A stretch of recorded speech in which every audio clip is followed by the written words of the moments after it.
구독자 여러분 안녕하십니까? 오늘은 사도 바울의 생애에 대해서 이야기하겠습니다. 이 그림은 렘브란트가 그린 사도 바울 그림입니다. 사도 바울은 누구인가? 그는 초기 기독교의 사도로서 신약 성경의 주요 부분인 바울 서신을 저술한 사람입니다.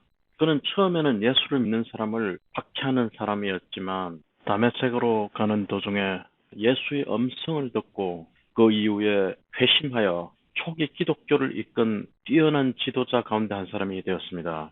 그 이후에 예수가 그리스도라는 교회를 전하려는 열정으로 무려 2만 킬로미터에 해당되는 먼 거리를 선교여행을 다니면서 그 와중에 신약 성서 27개의 문서 가운데 13편에 달하는 바울 서신서를 남겼습니다. 이것은 초대 교회사에서 기념비적인 업적이 됩니다. 바울 사상은 기독교의 교리 역사에 미친 영향이 매우 커서 어떤 사람은 예수가 없었다면 바울도 없었겠지만 바울이 없었다면 기독교도 없었을 것이라고 평하기도 합니다. 바울의 생애를 모르면 바울 서신에 나타난 그의 신학의 주제들을 제대로 이해할 수가 없습니다. 그러면 바울의 생애를 어떻게 알 수가 있는가? 그에 대한 자료는 1차적인 자료로서는 바울 자신이 스스로에 대해서 이야기하고 있는 바울의 서신이 됩니다. 이것은 마치 그림으로 보면은 자화상과 같은 것이 되겠죠. 하지만 바울의 서신은 바울의 일생에 대해서 단편적인 기록으로 남아 있습니다. 2차적인 자료로서는 사도행전이 됩니다. 이 사도행전은 이 그림과 같이 다른 사람이 그린 바울의 초상화 같은 것이 되겠죠. 사도행전을 통해서 우리가 바울의 생에 대한 전체적인 윤곽을 알 수가 있습니다. 이러한 사도행전과 바울 서신을 통해서 바울의 생애에 대해서 알아보도록 하겠습니다. 바울은 예수 그리스도와 동시대의 인물입니다. 이것이 오늘 우리가 이야기하려고 하는 바울의 탄생에서부터 순교하실 때까지의 연대표인데, 자, 지금부터 하나씩 알아보겠습니다. 바울은 기원 후 5년경에 길리기아 다소에서 로마 시민권을 가지고 태어납니다. 사도행전에 보면 나는 유대인으로 길리기아 다소에서 태어났다고 이야기하고 있습니다. 바울은 유대인이고 길리기아 다소시의 시민으로 태어났습니다. 사도행전 22장 27절에 보면 바울은 로마 시민이라는 말이 나옵니다. 빌립보서 3장 5절에 바울이 스스로에 대해서 이야기하기를 나는 유대인의 전통에 따라 할례를 받은 사람이고 이스라엘 족속이며 베냐민 지파에 속했고 히브리인이며 율법으로는 바리새인이라고 이야기합니다. 바울이 태어난 다소는 오늘날의 터키에 해당되는 곳인데 길리기아라는 지방이 있고 그게 다소라는 시에서 태어났습니다. 바울의 부모님은 디아스포라 유대인임이 틀림없습니다. 예루살렘을 떠나서 로마가 통치하는 큰 도시로 나가서 살았던 것이죠. 거기서 바울은 태어나게 됩니다.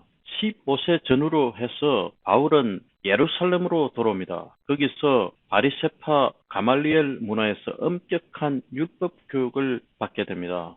사도행전 22장 3절을 보면 가말리엘의 문화에서 우리 조상들의 율법의 엄한 교육을 받았고 라고 되어 있습니다. 요즘으로 치면 한국 사람이 LA 이민을 가서 거기서 살았는데 어릴 때 한국 교육을 시키기 위해서 다시 한국으로 되돌려 보내는 그런 이야기와 유사한 상황이 되겠죠. 특히 바울은 바리새파 출신이었기 때문에 엄격한 율법 교육을 받는 전통이 있었던 겁니다. 그래서 그 부모들은 어릴 때부터 바울을 예루살렘으로 보내서 가말리엘 문화에서 율법의 엄한 교육을 받게 했던 것입니다. 여기에서 보는 것처럼 바울이 예루살렘에서 공부를 하고 있는 그 당시에 예수 그리스도께서 동시대의 인물이었던 것입니다. 예수 그리스도께서 십자가에 못 박혀 죽으신 사건이 30년경의 일인데 이때 바울은 예루살렘에서 거주했던 것입니다. 바울이 예수 그리스도에 대한 소문을 들었음이 분명합니다. 그 당시에 예수 그리스도가 예루살렘에서 큰 소동을 일으켰고 예수님이 십자가에 못 박혀 죽은 사건을 모르는 사람이 없었기 때문에 당연히 사도 바울도 예수 그리스도에 대한 이야기를 들었을 것입니다. 그런데 아시다시피 예수님은 바리새파와 많은 다툼이 있었고 바리새인들은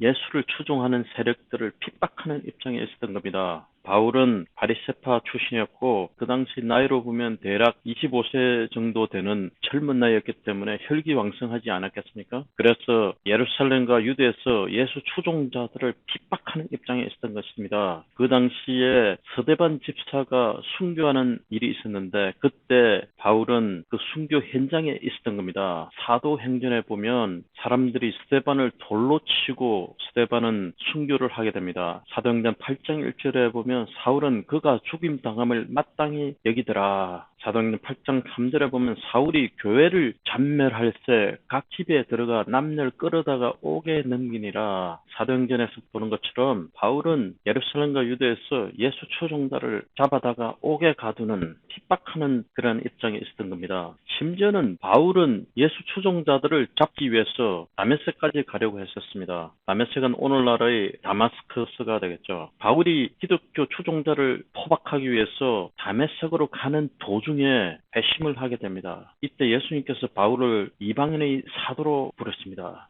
사도행전 9장 3절에서 5절에 보면 사울이 길을 가다가 다메섹에 이르더니 홀련히 하늘로부터 빛이 그를 둘러 비추는지라 땅에 엎드러져 들음에 소리가 있어 이르시되 사울아 사울아 내가 어찌하여 나를 박해하느냐 하시거늘 대답하되 주여 누구시니까 이르시되 나는 내가 박해하는 예수라. 이 그림에서 보는 것처럼 바울이 군인들과 함께 다메섹으로 예수 추종자를 잡으러 가는 도중이었는데 그때 하늘로부터 빛이 내려서 예수님의 음성이 들렸던 것입니다. 갈라디아서 1장 11절에서 12절에 보면 바울의 직접적인 체험을 들을 수가 있습니다. 내가 전한 복음은 사람의 뜻을 따라 된 것이 아니니라. 이는 내가 사람에게서 받은 것도 아니요 배운 것도 아니요 오직 예수 그리스도의 계시로 말미암은 것이라 라는 이야기가 나옵니다. 이 말은 기존의 12제자는 예수님께서 친히 선택하신 예수님의 사도이지만 바울은 역사적인 예수 그리스도를 만난 것이 아니라 예수 그리스도의 음성을 듣고 예수 그리스도의 계시로 말미암아 예수님에 의해서 직접 사도로 임명되었다는 것입니다. 바울이 다메섹 도성에서 예수님을 만난 이후에 곧장 예루살렘으로 가서 베드로나 야고보를 만나러 간 것이 아니라 아라비아를 여행했다라고 되어 있습니다. 아라비아는 이곳 근방 어딘가에 있는 사막이 됩니다. 그곳에서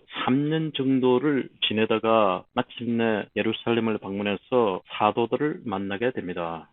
갈라디아서에 보면 예수님을 만난 후에 곧바로 예루살렘으로 가지 아니하고 아라비아로 갔다라는 이야기가 나옵니다. 거기서 3년 정도를 지내다가 3년 만에 내가 게바, 즉 베드로죠. 베드로를 방문하려고 예루살렘에 올라가서 그와 함께 15일을 머무는 동안 주의 형제 야고보 외에 다른 사도들을 보지 못하였노라. 이 스토리는 바울이 다메섹 도성에서 예수 그리스도를 만난 이후에 아라비아로 가서 예수 그리스도의 계시가 무엇인가를 묵상했겠죠. 그리고 나서 깨달은 바 있어 예루살렘을 방문해서 예수님의 수제자인 베드로를 만나보고 예수님의 형제인 야고보도 만났겠죠. 거기서 예수님이 어떤 분인지를 물었을 것으로 추정됩니다. 그때 예수님의 사도들은 사울이 방문했을 때 경계심을 보였겠죠. 왜냐하면 그 사람은 예수님의 추종자들을 핍박하는 사람으로 유명했기 때문에 그 사람이 갑자기 회심했다는 말을 믿기 힘들었을 것입니다. 그래서 바나바와 같이 동행을 했다고 되어 있습니다. 바나바는 안디옥에 있던 사람으로서 바울의 회심 상황을 정확히 이해를 하고 있기 때문에 바나바가 동행해서 사도들에게 가서 설명을 했겠죠. 그가 길에서 어떻게 주를 보았으며 주께서 그에게 말씀하신 일과 다메섹에서 그가 어떻게 예수 이름으로 담대히 말했는지를 전했던 것입니다. 그래서 베드로와 야고보는